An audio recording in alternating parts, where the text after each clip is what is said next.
অর্থ পাচার করে বিদেশে গড়ে তোলা 40,000 কোটি টাকার সম্পদের সন্ধান, বঞ্চনা শিকার সামরিক কর্মকর্তাদের অভিযোগ তদন্তে কমিটি গঠন। গণতান্ত্রিক রাষ্ট্র প্রতিষ্ঠায় নির্বাচনের বিকল্প নেই বললেন তারেক। ভোট আয়োজনে আইনশৃঙ্খলা বাহিনীর দুর্বলতা দেখছেন বিএনপি নেতারা। পিআর পদ্ধতি ছাড়া স্বচ্ছ নির্বাচন অসম্ভব বলছে জামাত। বিদ্যমান কাঠামোয় ভোট হলে স্বৈরাচার ফেরার আশঙ্কা। এবং বিদেশি মিশনে রাষ্ট্রপতির ছবি অপারেশনের প্রভাব ভোটে পড়বে না বললেন পরিবেশ উপদেষ্টা। ফেব্রুয়ারিতে জাতীয় নির্বাচনের প্রত্যয়।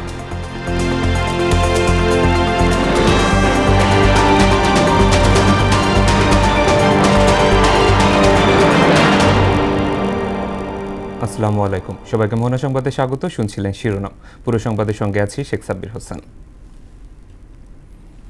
এবার বিস্তারিত। বাংলাদেশ থেকে অর্থ পাচার করে পৃথিবীর বিভিন্ন দেশে গড়া প্রায় 40,000 কোটি টাকার সম্পদের সন্ধান পেয়েছে জাতীয় রাজস্ব বোর্ডের কেন্দ্রীয় গোয়েন্দা সেল সিআইসি। চলতি বছরের জানুয়ারি থেকে এখন পর্যন্ত 5টি দেশের 7 শহরে অনুসন্ধান চালিয়ে এ তথ্য পাওয়া গেছে বলে প্রধান উপদেষ্টা প্রফেসর মোহাম্মদ ইউনূসকে জানিয়েছেন সিআইসির মহাপরিচালক আহসান হাবিব। রোববার রাষ্ট্রীয় অতিথি ভবন যমুনায় প্রধান উপদেষ্টার সামনে সব তথ্য তুলে ধরেন সিআইসি। রবিবার প্রধান উপদেষ্টা প্রেস উইংয়ের পাঠানো এক বার্তায় বিষয়টি জানানো হয়েছে। প্রধান উপদেষ্টা বলেন, অর্থ পাচারের সঙ্গে জড়িতদের চিহ্নিত করে আইনের আওতায় আনতে দুদক, সিআইসি ও পুলিশের সমন্বয়ে যথাযথ ব্যবস্থা গ্রহণ করতে হবে। বিগত সরকারের আমলে 2001 থেকে 2024 সালে 4 আগস্ট পর্যন্ত সেনাবাহিনী, নৌবাহিনী এবং বিমান বাহিনীর চাকরিতে বঞ্চনা, অবিচার ও প্রতিহিংসার শিকার হওয়া অবসরপ্রাপ্ত অফিসারদের আবেদন পর্যালোচনাপূর্বক সুপারিশ পেশের জন্য কমিটি গঠন করা হয়েছে। প্রতিরক্ষা মন্ত্রণালয়ের অতিরিক্ত সচিব মোহাম্মদ আশরাফুল ইসলামের স্বাক্ষরিত এক প্রজ্ঞাপনের মাধ্যমে কমিটি গঠন করা হয়। রোববার প্রধান উপদেষ্টার কার্যালয় সূত্রে বিষয়টি জানা গেছে। এ কমিটির সভাপতি হিসেবে দায়িত্ব পালন করবেন প্রধান উপদেষ্টার প্রতিরক্ষা বিষয়ক বিশেষ সহকারী আব্দুল হাফিজ।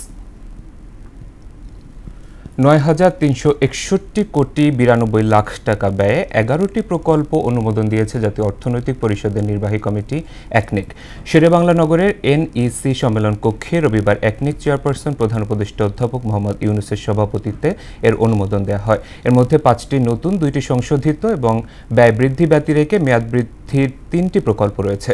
অনুমোদিত প্রকল্পের অন্যতম 3টি রংপুর অঞ্চলের টেকসই কৃষি উন্নয়ন, সিরাজগঞ্জের রবীন্দ্র বিশ্ববিদ্যালয় বাংলাদেশ নির্মাণ এবং সিলেট, বরিশাল, রংপুর, রাজশাহী ও ফরিদপুরে 5টি নির্ধারিত মেডিকেল কলেজ হাসপাতালে burn and plastic surgery institute স্থাপন।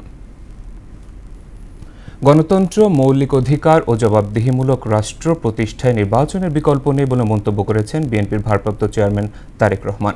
তিনি বলেন, স্বৈরাচারের পুনর্জাগরণ প্রতিহতে বাংলাদেশ প্রতিজ্ঞাবদ্ধ, তবে চরমপন্থীদের উত্থানের বিরুদ্ধেও সোচ্চার থাকতে হবে। রবিবার বিকেলে জাতীয় প্রেস ক্লাবে এক আলোচনা সভায় যুক্তরাজ্য থেকে ভার্চুয়ালি যুক্ত হয়ে এসব কথা বলেন তিনি। তানজিদ ভুঁইয়ার প্রতিবেদন। গণতন্ত্র উত্তরণে কবি সাহিত্যিকদের ভূমিকা ও করণীয় শীর্ষক মতবিনিময় সভার আয়োজন করে জাতীয় কবিতা পরিষদ। আমি একজন শহীদ বুদ্ধিজীবীর সন্তান হিসাবেও তাদের কোনো কৃপা আমি পাই না। উগ্র মৌলবাদী শক্তির সমর্থক কবি সাহিত্যিকরা কিন্তু আমাদেরকে প্রতিহত করার চেষ্টা করছে। বিশেষ অতিথির বক্তব্যে বিএনপির স্থায়ী কমিটির সদস্য সালাউদ্দিন আহমেদ বলেন, শেখ হাসিনার শাসনামল অগ্নিগিরির মতো যা 5 আগস্ট শেষ হয়েছে, এখন গণতন্ত্রের সৌরভ ছড়ানোর সময়। আপনারা এখনো আগুনের কথা বলেন কেন? আগুনের চ্যাপ্টার তো শেষ 5 আগস্ট। এখন আপনারা বয়ান দিবেন ফুলের সৌরভ, গণতন্ত্রের সৌরভ, মানুষের অধিকারের সৌরভ যেন আমরা সারা দেশে ছড়িয়ে দিতে পারি। অনুষ্ঠানে যুক্তরাজ্য থেকে ভার্চুয়ালি যুক্ত হন বিএনপির ভারপ্রাপ্ত চেয়ারম্যান তারেক রহমান। তিনি বলেন, দেশের মালিকানার একমাত্র দাবিদার নাগরিকরা। এই সত্য প্রতিষ্ঠিত করতে অবাধ সুষ্ঠু নির্বাচনের পক্ষে সবাইকে ঐক্যবদ্ধ থাকতে হবে। মানুষের ভোটাধিকারের প্রশ্নে গণতন্ত্র প্রতিষ্ঠার জন্য বাক স্বাধীনতার পক্ষে একটা অবাধ সুষ্ঠু নির্বাচনের পক্ষে আমাদের সকলকে ঐক্যবদ্ধ হতে হবে। অর্থাৎ একটি অ্যাকাউন্টেবল অবস্থা দেশে তৈরি করা একান্তই প্রয়োজন।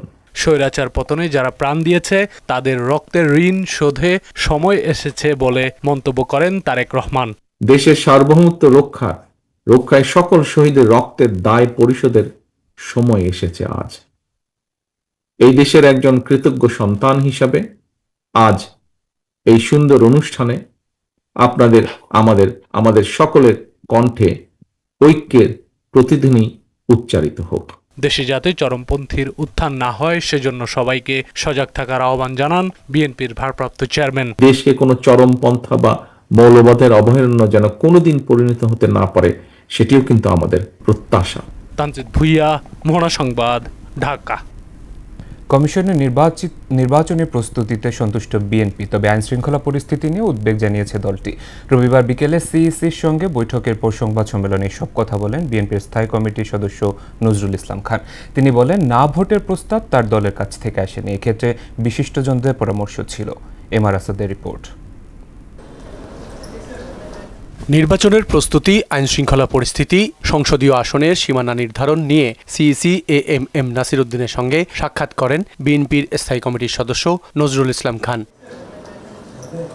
তিনি বলেন, সীমানা নির্ধারণ বিষয়ে আপত্তি থাকলে দলীয়ভাবে নয়, ব্যক্তি পর্যায় থেকে ইসিকে জানানো হবে। কমিশন ভালোভাবে নির্বাচনের প্রস্তুতি নিলেও আইনশৃঙ্খলা পরিস্থিতির দুর্বলতা রয়ে গেছে বলেও জানান নজরুল ইসলাম খান।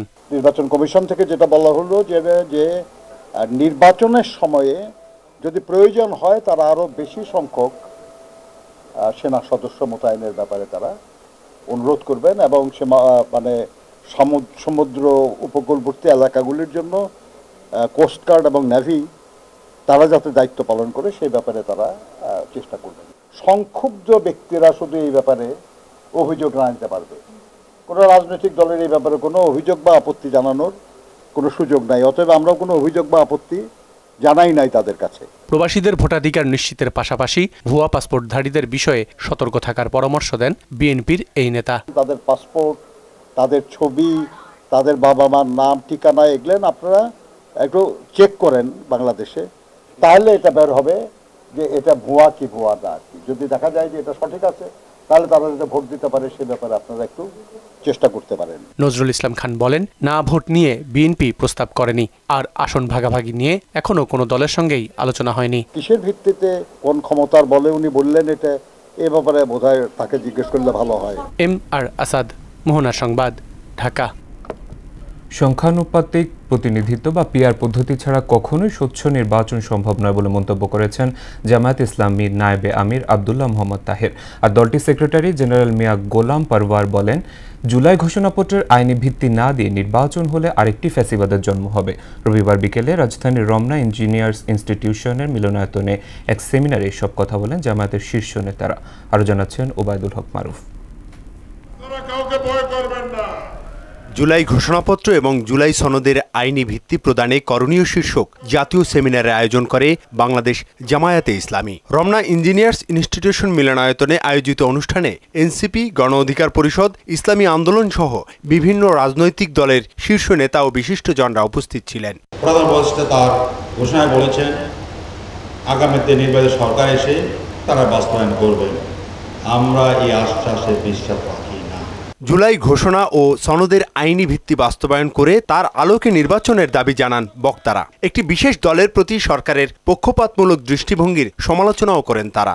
জুলাই ঘোষণাপত্র জেন্টলম্যান এগ্রিমেন্টের একটা উদাহরণ, যেখানে জেন্টলম্যানরা বসে গত 16 বছরে আমাদের আন্দোলনের যে ইতিহাস, সেই ইতিহাসকে তারা সেখানে অন্তর্ভুক্ত করেন নাই। 53 বছর যে দাঁড়ায় ভোট ডাকাতির দ্বারা, দিনের ভোট রাতে করার ধারা, এইটাকে বন্ধ করতে পারে একমাত্র পিআর পদ্ধতির মাধ্যমে। জামায়াতের সেক্রেটারি জেনারেল মিয়া গোলাম পারওয়ার বলেন, বিদ্যমান কাঠামোয় নির্বাচন হলে আবারও ফ্যাসিবাদ ফিরে আসবে। দেশের সেরা বরেণ্য আইনজ্ঞদেরকে নিয়ে আপনারা একটি রাউন্ড টেবিল বৈঠকের আয়োজন করুন, সেখানে যুক্তি পেশ হোক, সারা দুনিয়াতে লাইভ টেলিকাস্ট হোক, দেশ এবং বিদেশ দেখুক যে আইনি ভিত্তি না দিয়ে বিদ্যমান কাঠামোতে নির্বাচন হলে আরেকটা হাসিনার জন্ম হবে, আরেকটা ফ্যাসিবাদের জন্ম হবে। আর সংখ্যানুপাতিক প্রতিনিধিত্ব ছাড়া কখনোই স্বচ্ছ নির্বাচন সম্ভব নয় বলেও মনে করেন দলটির নায়েবে আমির আব্দুল্লাহ মোহাম্মদ তাহের। জামাত ইসলামী চায় আগামী 13 ডিসেম্বর 2025 নির্বাচন হোক। আমরা সবসময় নির্বাচনের জন্য প্রস্তুত। আপনি বলেছেন সংস্কারের পর নির্বাচন, তাহলে এখন সংস্কার নিয়ে টাল বাহানা কেন? পিআরকেও গণভোটে দেন, সংস্কারকেও গণভোটে দেন, নির্বাচন কয় তারিখে হবে এটাও গণভোটে দেন। সব মিলে একটা প্যাকেজ গণভোট করেন, জনগণ যাহা বলিবে আমরা তাহাই মানিয়া নিব। জামায়াতে ইসলামী কোনো সহিংসতা চায় না এমন মন্তব্য করে দলটির নায়েবে আমির গণদাবি মেনে অন্তর্বর্তী সরকারকে একটি সুষ্ঠু নিরপেক্ষ নির্বাচন আয়োজন করতে হবে। আমরা শান্তি চাই, সমৃদ্ধি চাই, সমঝোতা চাই। ওবায়দুল হক মারুফ, মোহনা সংবাদ, ঢাকা। জুলাই আগস্ট হত্যাযজ্ঞের মামলায় শেখ হাসিনা ও আসাদুজ্জামান খান কামালের বিরুদ্ধে সাক্ষ্য গ্রহণ শেষ হতে পারে অক্টোবরে, এমনটা জানিয়েছেন প্রসিকিউটর মিজানুল ইসলাম। রোববার ট্রাইব্যুনাল 1-এ মামলায় চতুর্থ দিনে সাক্ষ্য গ্রহণ হয়। এছাড়া রামপুরা থানার হত্যা মামলায় চূড়ান্ত প্রতিবেদন দিতে 25 আগস্ট পর্যন্ত সময় দেওয়া হয়েছে। আরও জানাচ্ছেন কাজী পাপ্পু। গত বছরের জুলাই আগস্টে মুহুর্মুহু গুলি চলে ছাত্র জনতার উপর, যার মূল অভিযুক্ত তৎকালীন প্রধানমন্ত্রী শেখ হাসিনা। তিনি সহ ওই ঘটনার দায়ের করা মামলার আসামি সে সময়ের স্বরাষ্ট্রমন্ত্রী আসাদুজ্জামান খান কামাল ও আইজিপি চৌধুরী আব্দুল্লাহ আল মামুন। রোববার সকালে ট্রাইব্যুনালে হাজির করা হয় মামলার আসামি ও রাজসাক্ষী চৌধুরী আব্দুল্লাহ আল মামুনকে। অনুষ্ঠিত হয় চতুর্থ দিনের সাক্ষ্য গ্রহণ। এদিন সাক্ষ্য দেন সবজি বিক্রেতা আব্দুস সামাদ মিয়া, ব্যবসায়ী মিজান ও খুলনার হাজী মহসিন কলেজের ছাত্র নাইম শিকদার সহ আরও একজন। শটগান দিয়ে গুলি করলে তার পিঠে অসংখ্য গুলি আছে, সে অনুমান করছে যে সেই গুলির সংখ্যা 500-র বেশি হবে। ওই সময় সে চিকিৎসা পায় নাই, তাকে অজ্ঞান না করেই অপারেশন থিয়েটারে না গিয়েই তার পিছন থেকে হাত দিয়ে এটা বের করা হয়েছিল এবং অন্যান্য কারণে তার চিকিৎসা ব্যাহত হয়েছে। সাবেক প্রধানমন্ত্রী শেখ হাসিনা, সাবেক স্বরাষ্ট্রমন্ত্রী আসাদুজ্জামান খান কামাল, পুলিশের আইজিপি চৌধুরী আব্দুল্লাহ আল মামুন, সাবেক সেতুমন্ত্রী ওবায়দুল কাদের, তারপরে তালুকদার আব্দুল খালেক, পুলিশ কমিশনার খুলনা, অর্থাৎ যারা এই ঘটনার জন্য দায়ী সকলের বিচার দাবি করেছে। প্রসিকিউশন জানিয়েছে মামলায় শেখ হাসিনার বিরুদ্ধে সাক্ষ্য গ্রহণ শেষ হতে সময় লাগতে পারে 2 মাস। আমরা আশা করছি ম্যাটেরিয়াল উইটনেস যেটা আগামী মাসের মধ্যে আমরা এই মামলায় শেষ করতে পারবো আশা করছি। সাক্ষ্য গ্রহণ ম্যাটেরিয়াল উইটনেস হলো আয়ো ছাড়া অথবা খুব বেশি হয়তো পরের মাসের ফার্স্ট উইকে যেতেও পারে। এদিকে রামপুরায় ভবনের কার্নিশে ঝুলে থাকা এক ব্যক্তিকে গুলি ও 2 জনকে হত্যার মামলায় 25 আগস্টের মধ্যে চূড়ান্ত প্রতিবেদন দিতে প্রসিকিউশনকে নির্দেশ দিয়েছে ট্রাইব্যুনাল। এছাড়া আশুলিয়ার কোনাবাড়ি, যাত্রাবাড়ি ও মোহাম্মদপুর থানার মামলায় 2 মাসের মধ্যে তদন্ত প্রতিবেদন জমা দেওয়ার নির্দেশ দেওয়া হয়েছে। কাজী পাপ্পু, মোহনা সংবাদ, ঢাকা। বসুন্ধরা গ্রুপের চেয়ারম্যান আহমেদ আকবর সোবহান ও তার স্ত্রী আফরোজা বেগমের সম্পদের হিসাব চেয়ে নোটিশ জারি করেছে দুদক। রবিবার বিকেলে এক ব্রিফিংয়ে সংস্থাটির মহাপরিচালক আক্তার হোসেন জানান, 700 কোটি টাকার অবৈধ সম্পদ ও $2.5 লাখ সেন্ট কিটস অ্যান্ড নেভিসের নাগরিকত্ব অর্জনের অভিযোগে তাদের বিরুদ্ধে সম্পদ বিবরণী দাখিলের নোটিশ দেওয়া হয়েছে। এদিকে শেখ মুজিবের অসমাপ্ত আত্মজীবনী লিখে টাকা ফ্ল্যাট নেয়ার ঘটনা তদন্তের সিদ্ধান্ত নিয়েছে দুদক। এসইউ সেলিমের প্রতিবেদন। নিয়মিত ব্রিফিংয়ের অংশ হিসেবে রবিবার বিকেলে দুদক কার্যালয়ে সংবাদ সম্মেলন করেন সংস্থার মহাপরিচালক আক্তার হোসেন। এ সময় তিনি বসুন্ধরা গ্রুপের চেয়ারম্যান আহমেদ আকবর সোবহান ও তার স্ত্রী আফরোজা বেগমের 700 কোটি টাকার জ্ঞাত আয় বহির্ভূত সম্পদ অর্জন ও পাচারের অভিযোগে সম্পদ বিবরণী নোটিশ জারির কথা বলেন। জনাব আহমেদ আকবর সোবহান এবং তার স্ত্রী দুজনে জ্ঞাত আয়ের উৎসের সাথে অসঙ্গতিপূর্ণ সম্পদ অর্জন এবং মানি লন্ডারিং সংক্রান্ত অপরাধ করেছেন মর্মে অনুসন্ধানকালে প্রমাণিত হয় তাদের দুজনের প্রতি সম্পদ বিবরণী দাখিলের আদেশ জারির সিদ্ধান্ত গৃহীত হয়েছে। পাচারকৃত অর্থে আমরা বলেছি সেন্ট কিটসে তিনি নাগরিকত্ব নিয়েছেন। এছাড়া শেখ মুজিবের অসমাপ্ত আত্মজীবনী বই ঘিরে সাবেক আইজিপি জাবেদ পাটোয়ারি সহ 123 জনের টাকা ও ফ্ল্যাট নেওয়ার অভিযোগ আমলে নিয়ে গোয়েন্দা কার্যক্রম শুরু করার কথাও জানান তিনি। অসমাপ্ত আত্মজীবনী নিয়ে যে প্রতিবেদন গণমাধ্যমে প্রকাশিত হয়েছে সেই প্রতিবেদন দুর্নীতি দমন কমিশনের নজরে এসেছে এবং দুর্নীতি দমন কমিশন এই বিষয়ে কাজ করছে। এদিকে সাউথ ইস্ট ব্যাংকের ঋণ কেলেঙ্কারি ঘটনায় ডেল্টা গ্রুপের চেয়ারম্যান AKM ফারুক আহমেদ ও তার স্ত্রী ফেরদৌসা বেগম সহ 15 জনের বিরুদ্ধে মামলা দায়ের করা হয়েছে বলেও জানান দুদক মহাপরিচালক। 68,67,65,000 টাকারও বেশি মূল্যের অর্থ আত্মসাতের অভিযোগে মামলা রুজুর সিদ্ধান্ত গৃহীত হয়েছে। এসইউ সেলিম, মোহনা সংবাদ, ঢাকা। বিদেশি মিশন থেকে রাষ্ট্রপতির ছবি সরানোর সঙ্গে নির্বাচনের কোনো সম্পর্ক নেই বলে জানিয়েছেন পরিবেশ উপদেষ্টা সৈয়দা রিজওয়ানা হাসান। বলেন, প্রধান উপদেষ্টার ঘোষণা অনুযায়ী আগামী ফেব্রুয়ারিতে নির্বাচন হবে। রবিবার সচিবালয়ে সাংবাদিকদের সঙ্গে আলাপে এসব কথা বলেন পরিবেশ উপদেষ্টা। তিনি জানান, সিলেটে সাদা পাথর লুটের ঘটনায় প্রশাসনের যোগসাজশ ছিল। মাহবুব হাসান রিপনের প্রতিবেদন। সিলেটে সাদা পাথর লুটপাটের ঘটনায় দেশ জুড়ে চলে নানা আলোচনা সমালোচনা। এরপর পাথর উদ্ধারে অভিযানে নামে প্রশাসন, সেগুলোকে যথাস্থানে রাখার উদ্যোগও নেওয়া হয়।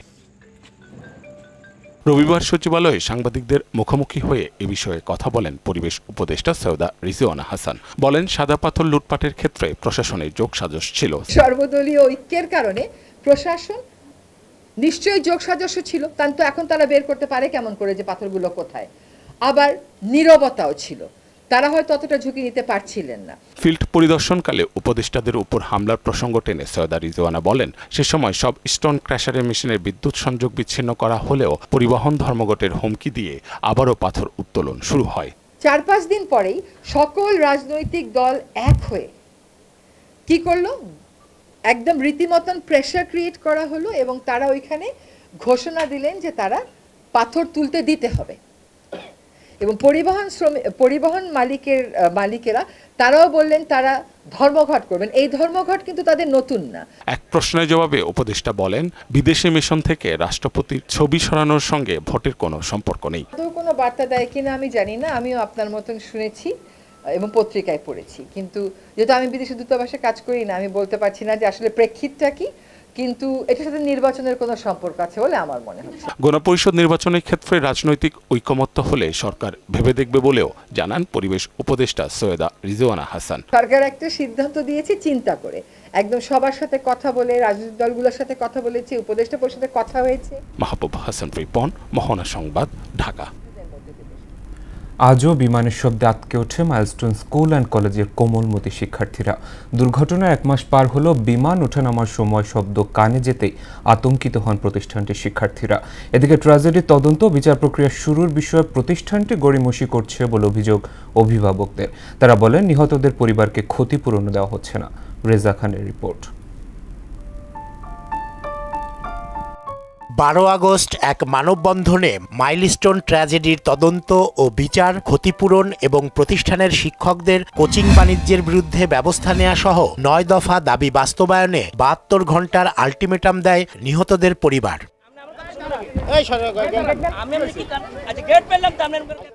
কিন্তু বেঁধে দেয়া সময়ের মধ্যে দাবির বিষয়ে কোনো অগ্রগতি হয়নি। এ নিয়ে রোববার ক্যাম্পাসে স্মারকলিপি দিতে গেলে বাধার মুখে পড়েন অভিভাবকরা। একই পরিস্থিতি হয় গণমাধ্যম কর্মীদেরও। পরে পুলিশ ও নিরাপত্তা কর্মীদের উপেক্ষা করেই ভেতরে প্রবেশ করেন সবাই।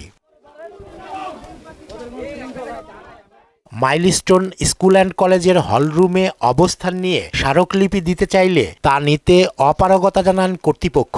সকলের উপস্থিতি টের পেয়ে প্রতিষ্ঠানটির অধ্যক্ষ সটকে পড়েন বলে জানা যায়।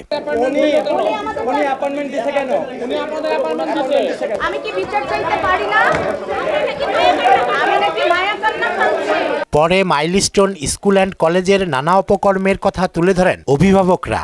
স্কুল শাখার হেডমিস্ট্রেস খাদিজা মিস, আমার বাচ্চারা কেন মারা গেছে জানেন ভাই? এই কোচিং জোর করে ইনিয়ে বিনিয়ে, আপা আপনার বাচ্চা পিছিয়ে যাচ্ছে, কোচিং এ দিচ্ছেন না কেন? আপনার বাচ্চা দুর্বল, কোচিং এ দেন না কেন? কোচিং এ দিলে ভালো করবে। 2000 টাকা বা 2500 টাকা নেয়, সেখান থেকে 500 টাকা এই খাদিজা মিস কিন্তু নেয়। রাশেদ খান মিনন আমার কাছে সে এই ওয়ার্ল্ড সাবজেক্টে ফেল করাইয়া 15 দিনের ব্যবধানে অর্থ দাবি করছিল। এদিকে ট্র্যাজেডির 1 মাসেও স্বাভাবিক অবস্থায় ফিরতে পারেনি শিক্ষার্থীরা। বিমান ওঠানামার শব্দ শুনলেই আতকে ওঠে শিশুরা। এরকম জীবনে হয় না, প্রথম হয়েছিল তো এখন একটু ভয় লাগে। ওর যে মারা গেছে তানভীর আহমেদ, ওটা আমার অনেক খারাপ লাগছে। আসলে ওর সাথে 4 বছর আমি পড়ি। ক্লাস এখন চলছে মানে কোনো রকম। শোক এবং সংকট কাটিয়ে প্রিয় প্রতিষ্ঠান দ্রুতই ঘুরে দাঁড়াবে, এই প্রত্যাশায় এখন শিক্ষার্থীরা। রেজা খান, মোহনা সংবাদ, ঢাকা। ডেঙ্গুতে আক্রান্ত হয়ে 24 ঘন্টায় আরও 1 জনের মৃত্যু হয়েছে। এ সময় ডেঙ্গু নিয়ে হাসপাতালে ভর্তি হয়েছেন 466 জন। চলতি বছর এখন পর্যন্ত ডেঙ্গুতে 105 জনের মৃত্যু হয়েছে এবং হাসপাতালে ভর্তি হয়েছেন 26,378 জন। রবিবার স্বাস্থ্য অধিদপ্তরের হেলথ ইমার্জেন্সি অপারেশন সেন্টার ও কন্ট্রোল রুম থেকে পাঠানো এক সংবাদ বিজ্ঞপ্তিতে তথ্য জানানো হয়। এতে বলা হয়, গেল 24 ঘন্টায় ডেঙ্গু আক্রান্ত হয়ে বরিশাল বিভাগে 83 জন, চট্টগ্রামে 60, ঢাকা বিভাগে 60, ডিএনসিসিতে 74 এবং ডিএসসিসিতে 57 জন হাসপাতালে ভর্তি হয়েছেন। বেসরকারি টেলিভিশন চ্যানেল মাই টিভির চেয়ারম্যান মোহাম্মদ নাসির উদ্দিনকে গ্রেপ্তার করেছে ঢাকা মহানগর গোয়েন্দা পুলিশ ডিবির একটি দল। রবিবার রাজধানীর গুলশান এলাকা থেকে তাকে গ্রেপ্তার করা হয়। বিষয়টি নিশ্চিত করেছেন ডিএমপির মিডিয়া অ্যান্ড পাবলিক রিলেশনস বিভাগের উপকমিশনার তালেবুর রহমান। তিনি জানান, বৈষম্য বিরোধী আন্দোলনে যাত্রাবাড়ি থানায় রুজু হওয়া হত্যা মামলায় নাসির উদ্দিনকে গ্রেপ্তার করা হয়েছে। তাকে ডিবি কার্যালয়ে নেওয়া হয়েছে। বগুড়ায় একটি খাল থেকে পরিত্যক্ত অবস্থায় 6টি গ্রেনেড উদ্ধার করেছে পুলিশ। রবিবার দুপুরে উপজেলার ছোট কুমিরা এলাকায় ঝোপগাড়ি মার্কাস মসজিদের পেছনের খাল থেকে এসব গ্রেনেডগুলো উদ্ধার করা হয়। বিষয়টি নিশ্চিত করেছেন বগুড়া সদর থানার অফিসার ইনচার্জ হাসান বাশির। তিনি বলেন, কাজ করার সময় শ্রমিকরা গ্রেনেডগুলো দেখতে পান। পরে বিষয়টি পুলিশকে জানানো হয়। গ্রেনেডগুলোর উদ্ধার কাজে সহায়তা করেন সেনাবাহিনীর সদস্যরা। পর্যন্ত 6টা গ্রেনেড উদ্ধার হয়েছে। কমান্ডার সাহেব বম্ব ডিসপোজাল ইউনিট যেটা আছেন ক্যান্টনমেন্টে, তাদের সঙ্গে কথা বলেছেন। তারাও রওনা দিয়েছেন, আসতেছেন ওনারা। আসার পরে এটা আবার নতুন করে আবার সার্চিং করা হবে। করার পরে এই বোমাগুলো কি করা হবে না হবে এটা ওনারা আসার পরেই সিদ্ধান্ত হবে। অক্টোবরের মাঝামাঝি সময় কক্সবাজার বিমানবন্দরে আংশিকভাবে আন্তর্জাতিক ফ্লাইট চলাচল শুরু হবে বলে জানিয়েছেন বেসামরিক বিমান চলাচল কর্তৃপক্ষ বেবিচক chairman air vice marshal Mostafa Mahmud Siddiqui. রবিবার দুপুরে কক্সবাজার বিমানবন্দর পরিদর্শন শেষে একথা জানান তিনি। বিমানবন্দরের দ্বিতীয় টার্মিনাল ও সাগরের বুকে নির্মিত হওয়া রানওয়ের কাজের অগ্রগতি পরিদর্শন করেন তিনি। অক্টোবরের মাঝামাঝি সময়ে আমরা আশা করছি হয়তো আংশিকভাবে এই এয়ারপোর্টটি আন্তর্জাতিক ফ্লাইট পরিচালনা করার জন্য আংশিকভাবে রেডি থাকবে এবং আমাদের সমস্ত চেষ্টা আছে, যত কষ্ট হোক, যত কাজের ব্যস্ত থাকুক, আমরা সেটা বাস্তবায়ন করার জন্য যা করা সবই করব। পদ্মা নদীর পানি বেড়ে যাওয়ায় জিও ব্যাগ সরে ভাঙন দেখা দিয়েছে মুন্সিগঞ্জের বিভিন্ন জায়গায়। বিশেষ করে হুমকিতে রয়েছে টঙ্গীবাড়ি উপজেলার 250 বছরের পুরনো দিঘির পাড় বাজার। ইতোমধ্যে বাজারের অনেকগুলো দোকান নদীগর্ভে বিলীন হয়েছে। ভাঙন ঠেকাতে উদ্যোগ নিচ্ছে পানি উন্নয়ন বোর্ড। মোহাম্মদ সুজনের প্রতিবেদন, জানাচ্ছেন সিফাত রহমান জেসি। কয়েকদিনের টানা বৃষ্টিতে বেড়েছে পদ্মা নদীর স্রোত। মুন্সিগঞ্জের টঙ্গীবাড়ি উপজেলার নদী তীরে ফেলা জিও ব্যাগ সরে গিয়ে শুরু হয়েছে ভাঙন। তাতে নদীগর্ভে বিলীন হচ্ছে 250 বছরের পুরনো দিঘির পাড় বাজার। ইতোমধ্যে 10টি দোকান নদীগর্ভে বিলীন হওয়ায় ভাঙন আতঙ্কে ব্যবসায়ীরা জানালেন ক্ষুব্ধ প্রতিক্রিয়া। তাদের অভিযোগ, স্থায়ী বাঁধ নির্মাণ হলে এমন ক্ষতি হতো না। এখান থেকে অনেক গড়দরজা নিচে 5-7-10টা গড়দরজা নিচে নদীতে ভাঙ্গা নিয়ে গেছে। কারণ হলো এটা একটা ভাঙ্গা লোহা লাগছে, এদিকে অনেক ভাঙতাস বস্তা হালায়, পাথর হালায়, হেলে জায়গাটা থাকবো আর নাহলে থাকবো না। এটাকে দ্রুত পদক্ষেপ নিতে হবে এবং বস্তা হালাক ব্লক হালাক ফেলাইতে হবে, না হলে এটা মনে করেন 2-4 দিনের ভিতর মানে আরো কিছু দোকানপাট ভেঙে যাওয়ার সম্ভাবনা আছে। পাথর ফালান অথবা বালু ফালান, কিন্তু ওনাদেরকে অনেকবার বলার পরও ওনারা আসে না, এই পদক্ষেপ নেয় না। ওনারা কি করছে, যেখানে দরকার নাই ওখানে ওনারা এগুলো ইউজ করছে, ফালাইছে। 10-12টা আইনা বস্তা হালাই দিয়া কইতাছে যে এই জায়গায় যে ছবি টবি তুললে অলরেডি পাঠায় কমপ্লিট যে আমরা পদক্ষেপ নিতেছি, কিন্তু কোনো কাজই হইতাছে না। ভাঙন ঠেকাতে জিও ব্যাগ ফেলা সহ সরেজমিনে পরিদর্শন করে সব ধরনের ব্যবস্থা নিচ্ছে বলে জানান পানি উন্নয়ন বোর্ড। ভাঙন রোধ করার জন্য আমরা জিও ব্যাগ ডাম্পিং করছি। আমাদের সিসি ব্লকও আছে, সিসি ব্লক আমরা ডাম্পিং করব। আমরা পর্যাপ্ত ব্যবস্থা নিচ্ছি, আমরা সাইটে আছি এবং আমরা ব্যবস্থা গ্রহণ করতেছি। ব্যবসায়ী সহ সবার দাবি, পদ্মার ভাঙন ঠেকাতে একটি স্থায়ী বাঁধ নির্মাণ সহ প্রয়োজনীয় ব্যবস্থা নেবে কর্তৃপক্ষ। সিফাত রহমান জেসি, মোহনা সংবাদ। দেশের বাইরের খবর। বন্যা ও ভূমিধসে পাকিস্তানের উত্তর পশ্চিমাঞ্চলে এক সপ্তাহে প্রায় 350 মানুষের মৃত্যু হয়েছে। ভূমিধস ও প্রবল পানির তোড়ে অসংখ্য গ্রাম পরিণত হয়েছে ধ্বংসস্তূপে। এখনও বহু মানুষ নিখোঁজ থাকায় বাড়তে পারে মৃতের সংখ্যা। দুর্গতদের জন্য জরুরি ত্রাণ কার্যক্রমও চালু করেছে সরকার। বিস্তারিত ঐশী আলমের ডেস্ক রিপোর্টে। ভারী বৃষ্টিতে সৃষ্ট বন্যা ও ভূমিধসে লন্ডভন্ড পাকিস্তানের খাইবার পাখতুনখোয়া, গিলগিট বালুচিস্তান ও আজাদ কাশ্মীর। গেল দুদিনেই প্রাণ গেছে 250 মানুষের। এক সপ্তাহে এ সংখ্যা 350। এখনো বহু মানুষ নিখোঁজ থাকায় মৃতের সংখ্যা বাড়ার আশঙ্কা করছে কর্তৃপক্ষ।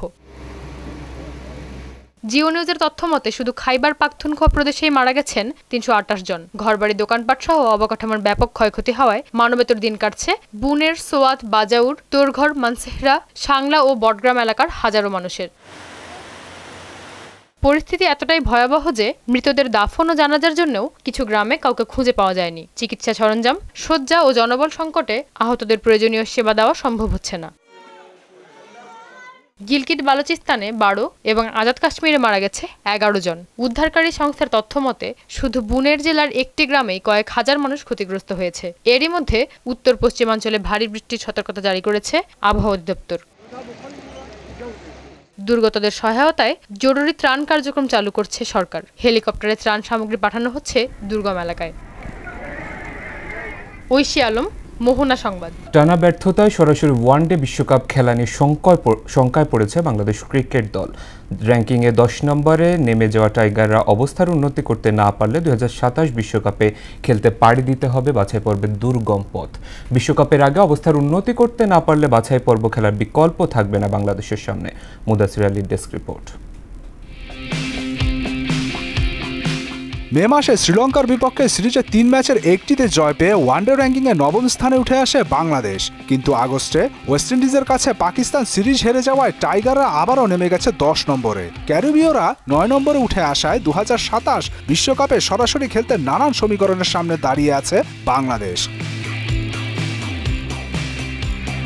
14 দলের অংশগ্রহণে আগামী আসরে সরাসরি খেলবে আইসিসির র্যাঙ্কিংয়ের শীর্ষ 8 দল। স্বাগতিক হওয়ায় দুই আয়োজক দক্ষিণ আফ্রিকা ও জিম্বাবুয়ের সরাসরি খেলা নিশ্চিত। প্রোটিয়ারা 6 নম্বরে থাকায় র্যাঙ্কিংয়ে 9 নম্বরে থাকতে পারলে বাংলাদেশ খেলতে পারবে সরাসরি। তবে অবস্থা উন্নতি করতে না পারলে বাছাই পর্বই হবে একমাত্র পথ ফিল সিমন্সের শিষ্যদের। আগামী বিশ্বকাপের টিকিট নিশ্চিত করা হবে 2027 সালের 31শে মার্চের র্যাঙ্কিং অনুযায়ী। তার আগে বাংলাদেশ পাচ্ছে 26টি ম্যাচ। এর মধ্যে 11টি ম্যাচই র্যাঙ্কিংয়ে বাংলাদেশের চেয়ে পিছিয়ে থাকা দলের বিপক্ষে। প্রশ্নটা এখানেই, কেননা এসব দলের বিপক্ষে ম্যাচ জিতলে র্যাঙ্কিংয়ে সামান্যই উন্নতি হবে বাংলাদেশের, কিন্তু হেরে গেলে মাসুলটা হবে বড় ধরনের। শেষে 2 বছরে 34 ওয়ানডের মধ্যে মাত্র 9টিতে জয়ের দেখা পেয়েছে বাংলাদেশ, যেখানে ব্যাটার বলার সবারই ব্যর্থতা প্রায় সমান। অবশ্য এর কারণও আছে। নীতি নির্ধারকদের অদূরদর্শিতা, সঠিক পরিকল্পনার অভাব এবং ভালো মানের ক্রিকেটার খুঁজে বের করতে না পারা সবই এক সুতোয় গাঁথা। সব মিলিয়ে 2027 সালের 31শে মার্চের আগে 26 ম্যাচের যোগ্যতা প্রমাণ করতে না পারলে বাছাই পর্ব খেলতে হবে বাংলাদেশকে। মুদাসির আলী, স্পোর্টস ডেস্ক, মোহনা সংবাদ। শেষ করব মোহনা সংবাদ, যাবার আগে শিরোনামগুলো আরো একবার।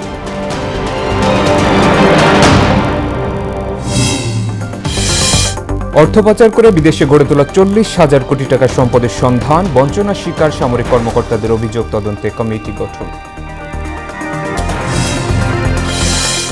গণতান্ত্রিক রাষ্ট্র প্রতিষ্ঠায় নির্বাচনের বিকল্প নেই বললেন তারেক। ভোট আয়োজনে আইন শৃঙ্খলা বাহিনীর দুর্বলতা দেখছেন বিএনপি নেতারা। পিআর পদ্ধতি ছাড়া স্বচ্ছ নির্বাচন অসম্ভব বলছে জামাত। বিদ্যমান কাঠামোয় ভোট হলে স্বৈরাচার ফেরার আশঙ্কা। এবং বিদেশি মিশনের রাষ্ট্রপতির ছবি অপসারণের প্রভাব ভোটে পড়বে না বললেন পরিবেশ উপদেষ্টা। ফেব্রুয়ারিতে জাতীয় নির্বাচনের প্রত্যয়।